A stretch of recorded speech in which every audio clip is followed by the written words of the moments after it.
एक बच्चा जिसे टीचर स्कूल से डांट कर भगा देते थे और साथ में एक लेटर देते थे कि ये लेटर अपनी माँ को दे देना। वो बच्चा घर जाता है, माँ को चिट्ठी देता है और माँ जब वो चिट्ठी पढ़ती है तो आंखों में आंसू आ जाते हैं। लेकिन बच्चे से माँ कुछ नहीं कहती। बच्चा पूछता है कि आखिर इस चिट्ठी में लिखा क्या है। माँ कहती है कि इसमें लिखा है कि आपका लड़का बहुत हुनर है, बहुत होशियार है, ये हमारे स्कूल में पढ़ने के लायक नहीं है, इसे तो आप अपने घर पर ही शिक्षा दीजिए, इसे और आगे बढ़ाइए। माँ अपने बच्चे को मोटिवेट करती है, बच्चा आगे चल करके बहुत बड़ा वैज्ञानिक बनता है। एक दिन वापस अपने पुराने घर में जब जाता है तो माँ की उस संदूक को खोलता है जिसमें वो चिट्ठी रखी होती है। उसे वो पढ़ता है तो रोने लग जाता है, क्योंकि उस चिट्ठी में लिखा था कि आपका बच्चा मंदबुद्धि है, इसे हमारे स्कूल से निकलवा दीजिए, आप इसे जहाँ ले जाना चाहते हैं ले जाइए, लेकिन हमारे स्कूल में इसके लिए कोई जगह नहीं है। माँ अपने शब्दों से उस बच्चे की जिंदगी बदल देती है। उस बच्चे का नाम है एल्बर्ट आइंस्टाइन, जिनका नाम नोबेल प्राइज के सामने बहुत बड़ा है।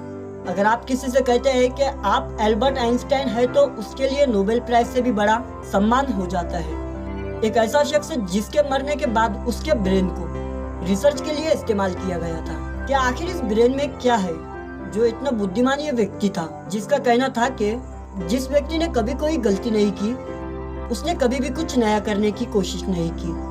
तो आइए उस महान शख्सियत के बारे में हम शुरू से जानेंगे। दोस्तों, एल्बर्ट आइंस्टाइन का जन्म 14 मार्च 1879 को जर्मनी के उल्म शहर में हुआ था। उनके पिता का नाम हरमन आइंस्टाइन था, जो कि एक इंजीनियर और सेल्समैन थे। जब आइंस्टाइन पैदा हुए उस समय उनका सर उनके शरीर के हिसाब से काफी बड़ा था। शुरू से ही अन्य छोटे बच्चों से अलग थे। वो छोटे बच्चों की तरह बिल्कुल भी शरारतें नहीं किया करते थे और एकदम शांत तरीके से रहते थे। दोस्तों, बच्चे पैदा होने के बाद अक्सर 1 या फिर 1.5 साल में बोलना शुरू कर देते हैं, लेकिन उन्होंने बोलने में 4 साल लगा दिए थे और करीब 9 साल तक अच्छे से नहीं बोल पाते थे, जिससे उनके माता पिता को उनके भविष्य की चिंता होने लगी।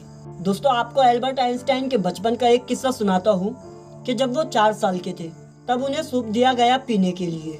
जैसे उन्होंने सूप पिया तो उनके मुंह से निकला कि सूप बहुत गर्म है। कमाल की बात यह थी कि इस 4 साल के बच्चे ने तब तक एक शब्द भी नहीं कहा था। पेरेंट्स जो कि हैरान हो गए थे कि आज पहली बार इसने इतनी बड़ी लाइन कैसे बोल दी, एक साथ इतना कुछ कैसे बोल दिया। उनसे पूछा गया कि अब तक तुमने कुछ बोला क्यों नहीं। जो बच्चा अब तक नहीं बोला था वो बहुत ही सिंपलिसिटी के साथ जवाब देता है कि अब तक मुझे इस घर में कोई दिक्कत नहीं हुई थी, इसलिए मैंने कुछ बोला ही नहीं। आइंस्टाइन को अपने उम्र के बच्चों के साथ खेलना बिल्कुल भी पसंद नहीं था। उन्होंने अपनी कहीं अलग ही दुनिया बना रखी थी। उन्हें हमेशा संडे का इंतजार रहता था, क्योंकि उनके पापा उन्हें हर संडे किसी शांत जगह पर घुमाने ले जाते थे और वहाँ बैठकर आइंस्टाइन पेड़ पौधों और इस ब्राह्मण के बारे में सोचते रहते थे। उनके मन में हमेशा एक बात रहती थी कि आखिर ये दुनिया चलती कैसे है। अपनी शारीरिक कमियों और ना बोल पाने की वजह से उन्होंने स्कूल जाना भी बहुत लेट स्टार्ट किया। उन्हें स्कूल एक जेल की तरह लगता था।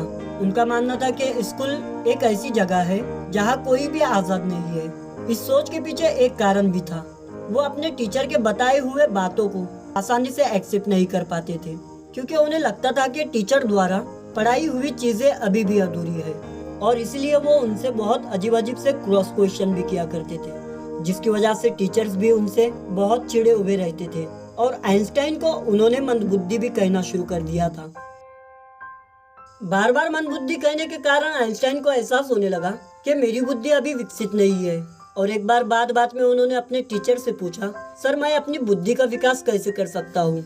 टीचर ने एक लाइन में कहा, अभ्यास ही सफलता का मूल मंत्र है। टीचर के उन बातों को आइंस्टाइन ने अपने दिमाग में बिठा लिया और एक दिन ये ठान लिया कि अभ्यास के बल पर मैं एक दिन सबसे आगे बढ़कर दिखाऊंगा। दोस्तों, एल्बर्ट आइंस्टाइन को साइंस और मैथ में काफी दिलचस्पी थी। एक बार तो उनके मैथ के टीचर ने उनसे कह दिया था कि भाई एल्बर्ट, तुम तो इतना ज्यादा जानने लग गए हो, मैं तुम्हें पढ़ाता हूँ, लेकिन अब मुझे लग रहा है कि तुम इतना जान चुके हो कि अब तुम मुझे पढ़ाओ। उसके बाद से तो मानो उनकी जिंदगी बदल गई। दोस्तों, आप ये जानकर हैरान रह जाओगे कि जिस व्यक्ति ने थ्योरी ऑफ रिलेटिविटी आज भी हम उसे पढ़ रहे हैं, आज घर बैठे हमें इंटरनेट के द्वारा जो जानकारियां मिल रही है, उन सभी आविष्कारों में भी एल्बर्ट आइंस्टाइन का महान योगदान है। जिस व्यक्ति ने महत्वपूर्ण सिद्धांत दिए वो व्यक्ति चीजें याद नहीं रख पाता था।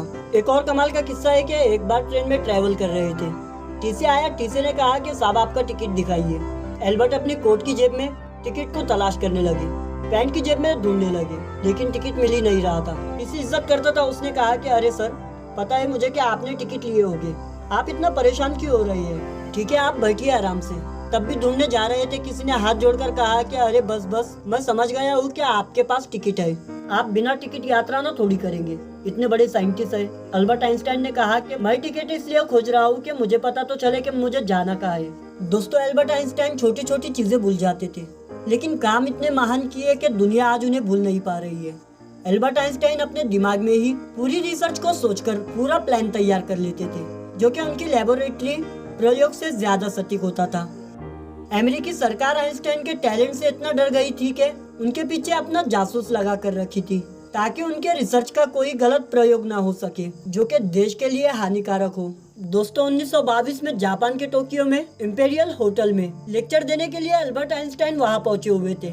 एक मैसेंजर आता है, डोर बजाता है और उन्हें बताता है कि सर, आपने नोबेल प्राइज जीत लिया है। इतनी बड़ी खुशखबरी जब उन्हें सुनने को मिलती है तो ये उन्हें रिवॉर्ड देना चाहते हैं, कैश देना चाहते हैं। उस वक्त तो उनके जेब में कुछ नहीं था, तो अल्बर्ट आइंस्टाइन उस वक्त ये करते हैं कि इंपीरियल होटल के नोटपैड पर लिखते हैं और वो मैसेंजर को दे देते हैं। जर्मन में उस वक्त एक सेंटेंस लिखा था, सक्सेस और उसके साथ आने वाली जो बेचैनी है उसकी वजह है शांत और विनम्र जीवन, आपको ज्यादा हैप्पीनेस देगा। और उस मैसेंजर से कहते हैं कि संभाल कर रखना, आने वाले समय में ये बहुत कीमती होगा। वो जो कागज का टुकड़ा था जिस पर ये सेंटेंस लिखा हुआ था, बाद में जब उसकी नीलामी होती है तो वो 2 करोड़ रुपए में उसे खरीदा गया। आइंस्टाइन ने मानवता की भलाई और मनुष्यों का जीवन अधिक सफल बनाने के लिए अपना पूरा जीवन समर्पित कर दिया और 18 अप्रैल 1955 को 76 वर्ष की उम्र में उन्होंने इस दुनिया को अलविदा कहा। दोस्तों, हमारे चैनल को अभी तक आपने सब्सक्राइब नहीं किया है तो कर लें, यह आपके लिए फ्री ऑफ कॉस्ट है, लेकिन मेरे लिए एक मोटिवेशन है। अगर आपको हमारा ये वीडियो पसंद आया है तो लाइक करें। आपका कीमती वक्त देने के लिए बहुत बहुत धन्यवाद।